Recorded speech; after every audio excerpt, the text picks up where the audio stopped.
శివుడి కంటే గొప్ప దేవుడు ఉన్నాడా?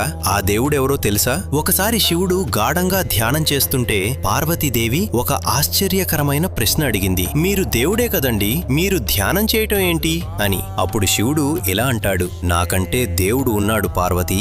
అది విని పార్వతీదేవి ఆశ్చర్యంగా అడిగింది, ఎవరా దేవుడు? అప్పుడు శివుడు ఇలా చెప్తాడు, శ్రీరామ రామ రామేతి రమే రామే మనోరమే సహస్రనామ తత్తుల్యం రామనామ వరాననే. నేను ధ్యానం చేసే దేవుడు ఎవరంటే శ్రీరామచంద్రమూర్తి. అప్పుడు పార్వతీదేవి, ఆయన మానవుడు కదా అని అంటుంది. అప్పుడు శివుడు, ఆయన మానవుడైతే నేను దేవుని ఎలా అవుతాను? అలా ఉన్నాడు.